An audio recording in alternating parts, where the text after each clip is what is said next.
mole as a souvenir, vendors shouting in the Sicilian dialect, and the smelly king of fruit. This week, we're exploring markets from around the world. Traveling the world to bring you delicious dishes, tasty beverages, and interesting experiences. This is the Destination Eat Drink Podcast on the Radio Misfits Podcast Network. I'm Brent Peterson. Welcome to Destination Eat Drink, the travel podcast for foodies. Destination Eat Drink is for foodies who like to travel and travelers who love to eat, because eating's the best part of going on vacation. This week, we're traveling from Italy to Malaysia to Mexico City and sampling the best the local markets have to offer. But before we get to that, take a moment, rate and review the show on your podcast app.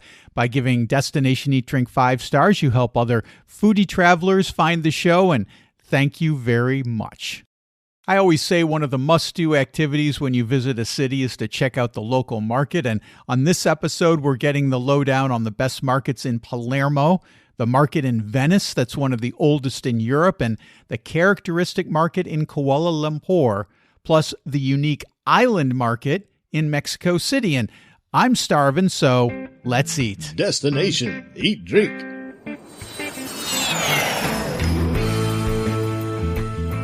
Enrica Bruno is a foodie tour guide at Alternative Tours Palermo. She tells me about the markets in her city and how to find the freshest fish when shopping there. Palermo is so rich with all of these different markets to go to. Talk a little bit about the markets in Palermo and what is their character like, and what should we look for when we're going through there? What can we shop for that as guests that we might be interested in? So yes, food markets we have three historical food markets in Palermo: Capo Ballarò and Vucciria, and they are all different. So Capo Market is very, very authentic. So where the locals go and shop. Usually it's the best market for fish. So if you want to buy the best and the freshest fish in Palermo, you need to go to Capo Market. So it depends on the season, of course. So we eat in Palermo following the season. Even a fish has a season. This is the season of tuna fish. So it's very interesting to go to a market and admire these huge tunas, the red tuna steak, which is always, decorated with mint. So when you go to a market and you want to buy some tuna, be sure to see the mint on the stalls, because it's like a secret message that the fishmongers give to the buyers to say the tuna is fresh. So mint is a way to tell them, hurry up, because if you want to buy the tuna, so do it now, because now the tuna fish is fresh. You know what I mean? So using the mint is a way to tell them, buy it now. Ballarò Market instead is also very authentic market, but is much more multi-ethnic. So in Palermo there are many migrants who are very welcomed, very well accepted and helped by the local communities. So while in the rest of Italy, the migrants usually live like in ghettos, isolated, in Palermo, and especially in the Ballarò market, they are accepted by the locals. So it's a very interesting market where you can see how different cultures can still live peacefully together. So, for example, in Ballarò, you can see like a local vendors who, yell to sell the artichokes, for example, screaming like a crazy man. So come here, you are so beautiful. So 50% of discount. Next to him, there is a lady from Ghana who makes the brides. And next, there is a guy from Bangladesh who yell, selling its own roots that we don't grow in Sicily, for example, the yam, but exactly yelling in Sicilian, so in the dialect, exactly like a local. So in Ballarò Market, it's interesting also to taste different food, not only Sicilian food, but also to taste, for example, the samosa or the brick, because many different people live there, from Morocco till Tunisia, Sri Lanka, Bangladesh, Ghana, Zambia, Senegal. So it's a very nice mix. But in Ballarò, there are still historical shops. Shops that the same family ran for generations. So, for example, if you want to buy the best nuts, you must go to Cannatella shop, for example. Cannatella family has been in Ballarò forever. So when you go there, it's very nice because there is the old father and the children and the grandchildren are still selling the fantastic Bronte pistachios that come from Mount Etna, the roasted almonds from Avola, from the east coast of the island, or in Ballarò, don't never miss the possibility to go to Terranova, which is a candy factory. So another, family business. So in Palermo, there are still many family businesses. When in a world today, when all the Sicilians emigrate abroad, because here there is a lack of job, it's, I feel very, moved when I see that young people decide to stay just to run the business that the great grandfathers started in hundreds of years ago. So Terranova is another great stop when you go to Ballarò Market. If you want to smell, this fantastic scented of the just made carob candies or strawberry candies or like ginger candies. It's a great place. The last market, which is Vucciria, sadly, to be honest, I have to tell you that it became too touristic. I mean, so I would say that sometimes, so you really need to know where to go. Because if you are not with a local, you can risk to go to a touristic trap. Because all the shops, historical shops closed in Vucciria. In Vucciria, there were in the past 33 more or less fishmongers. Today, there are only 3 left. So you need to be careful where to go when you go to Vucciria Market. So there are just a couple of places. For example, in the main square of Vucciria, you can still taste the best spleen sandwich in a kiosk, also managed by the Basile family. or you can taste the best stigiola. Stigiola is a lamb intestine, which is grilled in the middle of the square. But in Bucceria, you better to be careful where to eat.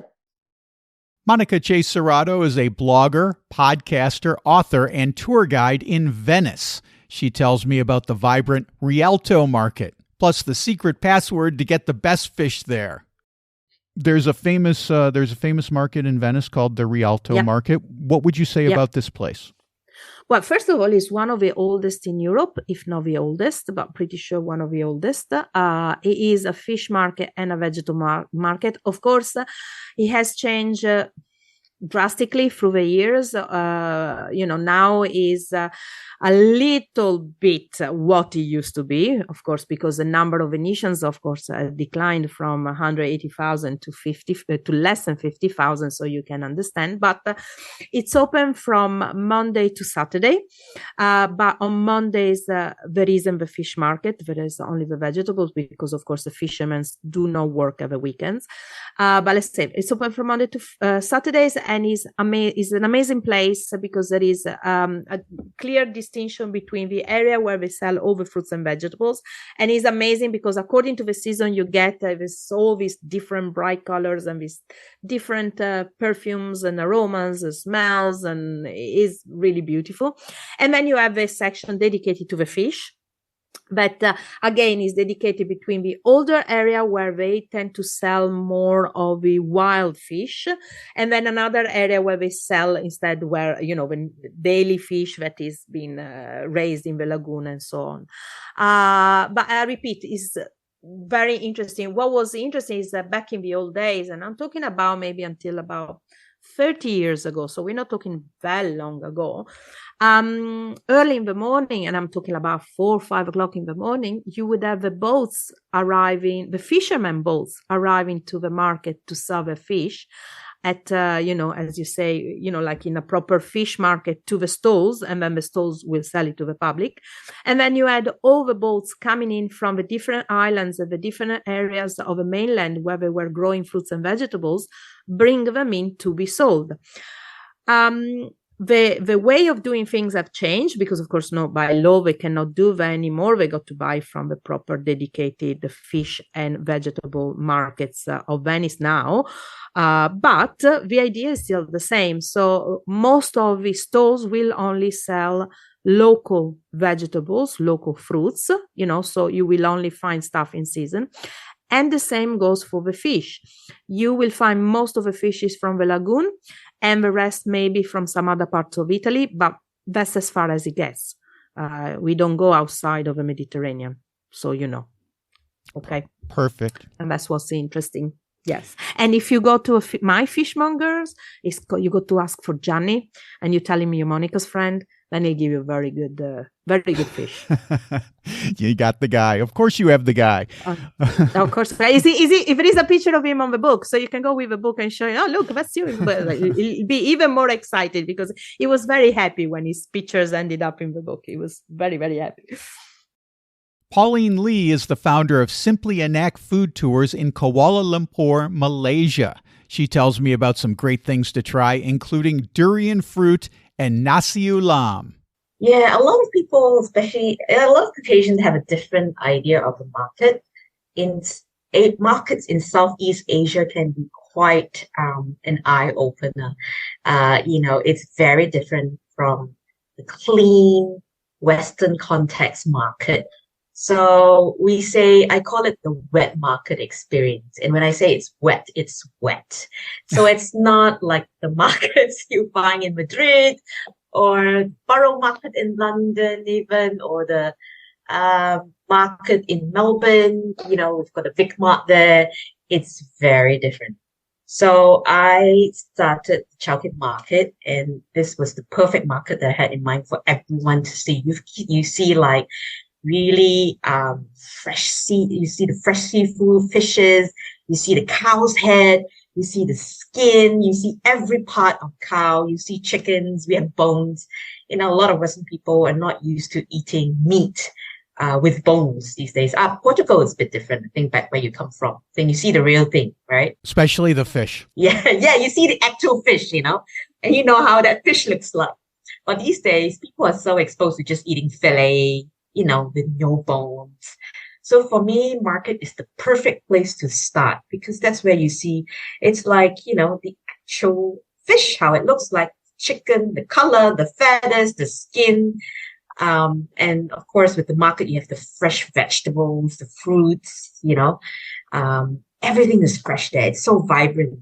When you go into the chocolate market, you see like the locals and they're selling their produce and the market atmosphere, the vibes, how they trade, where do they store their cash in a little bucket up. That's the cash register.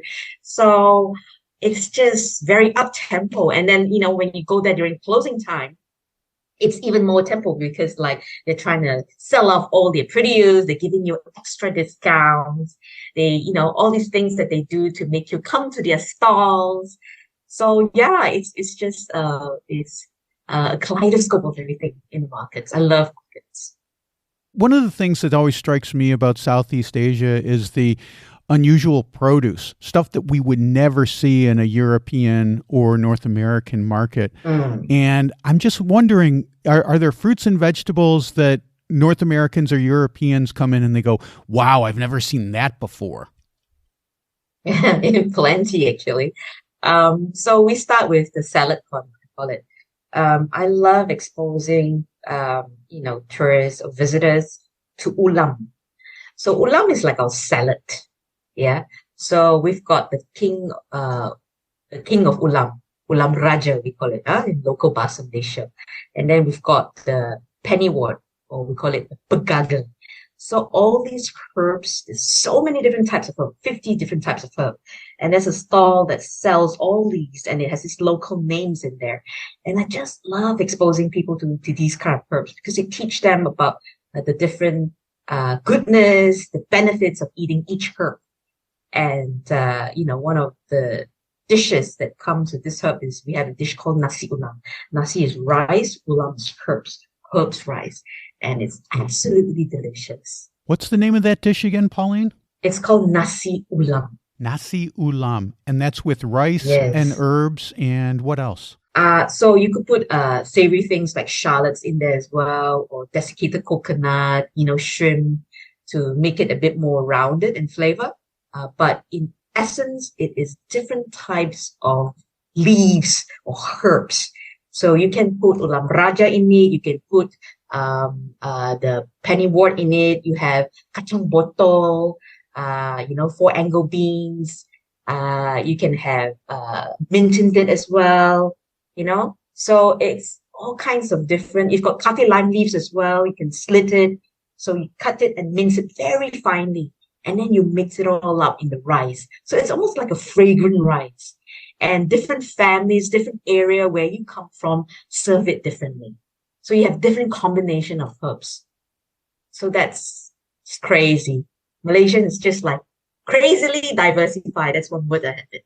And second thing is that in the market, of course, it's seasonal, but we have the king of fruits, of course, and the queen of fruits. And what's that? So the king of fruits is the durian. If you haven't heard about it, I've heard of the durian. I've never experienced it, but everyone who talks about durian, they have a very strong reaction. Yeah, Thailand. A decade ago, when you talk about durians, people think about Thailand. Yeah, but now when you talk about durian, you think about Malaysia. Why? Malaysia is almost like we have experimented and came out with a concoction of hybrids. So just like eating chocolates, where someone has a preference for milk chocolate, white chocolate, you've got the dark chocolate, 55%, 62%, 80%, even 99%. So eating durians is similar to that. So you've got people who like the bittersweet taste. You've got people who like the sweet durians. You've got those who like the firm, or a bit more moist. So all the different crazy combinations that you can hear of are the different types of durians.